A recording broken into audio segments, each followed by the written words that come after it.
Wir runden unsere Reise in alle Himmelsrichtungen im Norden ab, der für den Winter und die Nacht steht. Die Winterzeit ist eine der Dunkelheit und der Ruhe.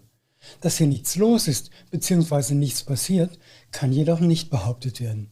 Es findet nur im Innern statt, wo man nicht so leicht hineinschauen kann. Wissen und Weisheit, das sind die Attribute des Nordens. Hier finden Introspektion, Lernen und Wachstum statt. Norden und Kälte stehen für Herausforderungen, Entbehrungen und die Notwendigkeit von Durchhaltevermögen und Widerstandskraft. In vielen Kulturen assoziiert man diese Himmelsrichtung mit den Vorfahren und der Weitergabe der Weisheit, die sie erworben haben. Hier kann man in Kontakt zu den Verstorbenen treten und ihren Segen und Rat erbeten, aber es ist auch der rechte Ort, um ihr Andenken zu ehren. Schamanen rufen häufig die Geister des Nordens an, um von ihnen Unterstützung und Schutz auf der spirituellen Reise zu erhalten. Das gilt nicht nur für die nordamerikanischen Ureinwohner, sie haben das mit den Europäischen gemein, auch wenn sie einander vermutlich kaum begegnet sein dürften. In der germanischen Mythologie und Spiritualität wird der Norden mit Kälte, Dunkelheit, Geheimnis, Weisheit, Stärke und dem Leben nach dem Tod in Verbindung gebracht. Er gilt als ein Reich der Macht und der Magie. Dort liegt auch Niflheim, der Ursprung von Eis und Kälte, der mit Chaos und Dunkelheit assoziiert ist, wo die Schöpfung ihren Ursprung nahm. Ein anderer Ort des Nordens ist Helheim, wo Göttin Hel regiert. Es ist das Land der Toten. Dorthin wurden die Menschen nach ihrem Tod verwiesen, wenn sie weder in der Schlacht gefallen, noch auserwählt wurden, in Valhalla oder Fürkvanger zu wohnen. Man kann Helheim als Eingang zur Unterwelt interpretieren, wohin die weniger vom Glück begünstigten oder Erfolgreichen geschickt wurden. Ein weiterer Ort im Norden soll noch erwähnt werden, Asgard, wo Gott Odin, der mit Weisheit, Magie und Poesie assoziiert wird, residiert.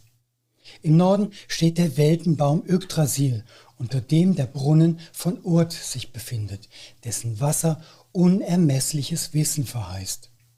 Wächter Mimir allerdings verlangte einen Preis für den Zugang zu diesem Brunnen, ein Auge Odins. Odin stimmte zu. Durch sein Opfer machte er klar, dass es ihm wirklich ernst war mit der Suche nach Erkenntnis. Seine Tat symbolisierte seine Bereitschaft, Schmerz und Opfer zu ertragen, um Wissen und Weitsicht zu erlangen. Der Verlust seines Auges wurde zu einem bestimmenden Merkmal von Odins Erscheinung in der nordischen Mythologie und unterstrich seine tiefe Einsicht und seine Verbindung zu mystischen Bereichen. Im Norden lebte auch Steve Johnson, den manch einer vielleicht als den Schöpfer der Alaska-Essenzen kennt. Er sagte mir einst, bei uns in Alaska gibt es auch 4 Jahreszeiten, Juni, Juli, August und Winter. Das zwingt alles Leben in einen speziellen Rhythmus. Wofür die Pflanzen sich bei uns Zeit nehmen können, das müssen sie im hohen Norden innerhalb 3 Monate erledigen. Wachstum, Blüte und Reife. Und doch funktioniert es. Die Dominanz der Dunkelheit und der lange Schlaf ruiniert das Leben nicht. Es ist ein Irrtum zu glauben, alles stehe still. Es entzieht sich nur unserer Wahrnehmung. Wenn man an den Norden denkt, dann kommen Gedanken an Schnee, Stille und Schlaf auf, so etwas wie Winterschlaf. Doch dass im Schlaf nichts passiert, kann man nicht behaupten. Man könnte sogar das esoterische Prinzip wie oben, so unten am Werk sehen. Im Kopf rollen sich die Nervenzellen nämlich zusammen und drehen sich auf die Seite, bildlich gesprochen. Das schafft Raum zwischen ihnen, sodass die inneren Putzkolonnen aufräumen können. Wie überall im Körper fallen auch bei der Nerventätigkeit Abfallstoffe an, die bei ausreichend Schlaf abgeführt werden können. Unsere inneren Heinzelmännchen, die niemand sehen kann, arbeiten nämlich bevorzugt nachts. Schlafmangel erfordert deshalb zwangsläufig erhöhte Anstrengungen bei der Reinigung. Da stößt man schon mal die Stehlampe um, will sagen, dann wird es dunkel im Oberstübchen. Oder anders ausgedrückt, es besteht die Gefahr, Synapsen zu zerstören, sodass man Schlafmangel als eine mögliche Ursache von Demenz betrachten kann. Deshalb kann der Versuch, die Heinzelmännchen bei ihrer Arbeit zu beobachten, schwerwiegende Folgen nach sich ziehen. Das Märchen erscheint somit als Metapher für unsere Neurobiologie. In den verschiedenen Schlafphasen finden allerlei Aktivitäten statt, derer wir uns gar nicht bewusst sind. Um zu lernen, bedarf es der Abwechslung von Konzentration und Entspannung, Fokus und Zerstreuung. Erst das festigt das Gelernte im Gedächtnis. Panikartiges Büffeln in der Nacht vor der Prüfung sorgt letztlich für Schlafmangel, entsprechend Mangel an Konsolidierung des Gelernten und damit weniger Wissen, wenn es drauf ankommt. Den Schlaf zu meiden ist demnach eine ebenso schlechte Idee wie den Norden oder den Winter zu meiden. Nichts einzuwenden ist dagegen, vor dem Schlafengehen das Gelernte noch kurz zu rekapitulieren, um dem Hirn einen Hinweis zu geben, womit es sich in der Nacht beschäftigen soll. Und zwar nicht konzentriert, sondern ungeordnet, assoziierend, zufällig. Dazu dient im Medizinrat der Abend bzw. Herbst. Siehe das vorherige Video. Schließlich wird während des Schlafes Wachstumshormon produziert, was selbst dann noch gegen das Durchmachen spricht, wenn man die Wachstumsphase bereits eine Weile hinter sich gelassen hat. Denn eben jenes Hormon hat eine schützende Funktion für das Herz, beugt also Herzanfällen vor. Der Schlaf wie der Winter als Ruhephasen für Mensch und Natur sind somit keine Zeitverschwendung, sondern notwendig und hilfreich. Zu Zeiten, als wir mehr im Rhythmus der Natur lebten, war das leichter einzusehen. Heute scheren wir uns ja kaum noch darum. Wozu gibt es Winterreifen, elektrisches Licht und Zentralheizungen? Die Verwirrung unseres Biorhythmus ist leider eine Nebenwirkung davon. Eigentlich sollten wir gemütlich ums Feuer sitzen und Felle flicken, Messer schärfen und unsere Gerätschaften reparieren, während wir die Ereignisse des letzten Jahres resümieren und womöglich aussterben. Aber das bekommen wir auch mit moderner Technologie hin, womöglich sogar noch besser. Als Schattenparker und Warmduscher weiß ich die moderne Zeit durchaus zu schätzen. Hauptsache, ich nutze sie nicht, mich von meiner inneren Natur abzuwenden. Und sollte ich doch in Gefahr dazu geraten, dann kann ich glücklicherweise die Nordenessenz anwenden, die mir hilft, mich auf mich selbst zurückzubesinnen, mir eine Ruhephase zu gönnen, aus dem Erlebten zu lernen, innerlich aufzuräumen und mich zu regenerieren. Der Norden steht im Medizinrat für Weisheit, Dankbarkeit, Reinigung und Erneuerung. Die Essenzenkombination besteht unter anderem zuerst mal aus einer Blütenessenz natürlich, die Birke. Birke besitzt eine heilende Energie, die einen innerlich aufrichten kann, einem Zugang zu inneren Ressourcen und das Gefühl, sicher und geschützt zu sein, verschafft. Winterschlaf ist nicht erholsam und genesend, wenn man gestresst und unruhig ist, weil man sich bedroht und schutzlos fühlt und deshalb nicht wirklich schläft, sondern Tag und Nacht im inneren Alarmzustand verbringt. Die Essenz bringt Gelassenheit und inneren Abstand zur Welt und allem Streit und Chaos. Birke hat das großartige Vermögen, uns eine Situation mit Weisheit, Humor oder ironisch sehen zu lassen, den Ernst der Sache abzumildern und uns zu versichern, dass wir schon die richtige Lösung finden werden.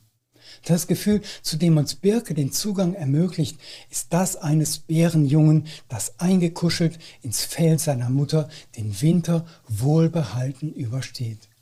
Birke weiß, dass alles wieder gut wird und vor allem weiß sie, du schaffst es. Dann die Keimessenz, der Apfelkeim. Der Apfelbaum hat den Bogen raus, wenn es darum geht, sich selbst vor Verwirrungen der inneren Uhr zu schützen. Sollten die Kerne aus dem Fallobst bereits im Herbst keimen, würde der Winter mit seiner Kälte die zarten Pflanzen töten. Passiert aber nicht. Apfelkerne keimen nicht, bevor sie nicht eine Zeit lang Frost erlebt haben. Erst wenn es dann wieder wärmer wird, merken sie, dass ihre Zeit gekommen ist. Apfelessenzen kennen wir als Gesundheitsförderer. Die Apfelkeimessenz reiht sich da ein. Sie verhindert quasi den Fehlstart, gibt der Gesundheit und Lebensenergie Zeit, sich zu konsolidieren. Besonders hilfreich ist sie all jenen, die aufgrund von Krankheit oder Verletzung das Bett hüten müssen. Sie lehrt, auf die Selbstheilungskräfte des Körpers zu vertrauen und nichts zu überstürzen. Der grüne Teich. Die Umweltessenz fördert Stille, Fruchtbarkeit und inneres Wachstum. In Zeiten des Stillstands entwickeln sich unterhalb unseres bewussten Radars Dinge, die wir zuvor angelegt haben, so wie Samen in der Dunkelheit keimen. Diese Essenz fördert die Verwirklichung unserer Träume im Innern. Wichtig ist, seine Intention zu klären und sich bewusste Ziele zu setzen, bevor man die Essenz einsetzt. Sie bringt das Vertrauen, dass unser Unbewusstes das Richtige tun wird, um uns auf das Ziel hin zu bewegen.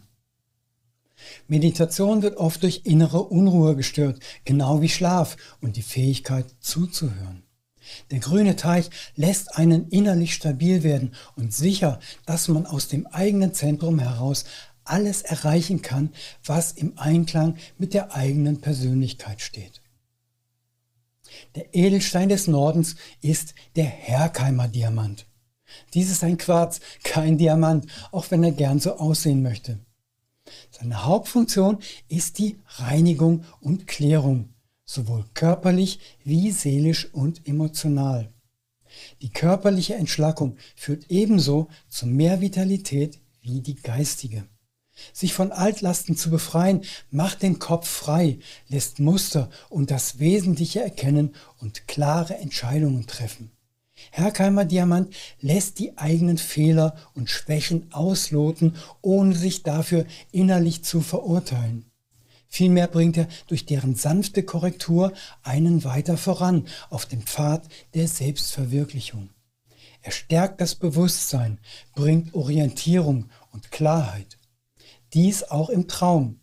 Die Essenz hilft, sich an seine Träume zu erinnern und mehr Deutlichkeit über deren Symbole und ihre Bedeutung zu finden. Das Tier des Nordens ist der Büffel.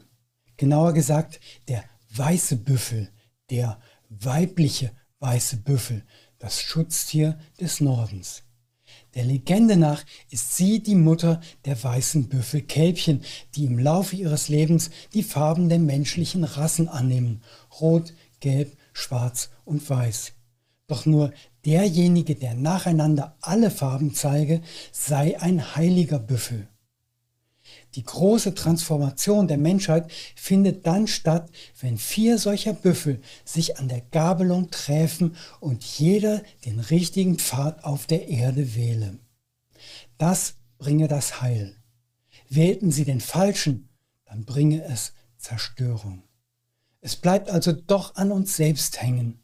Der weiße Büffel bringt uns an den Ort, an dem wir uns entscheiden können bzw. müssen. Dort liegt es ganz bei uns, wie es mit uns weitergehen wird.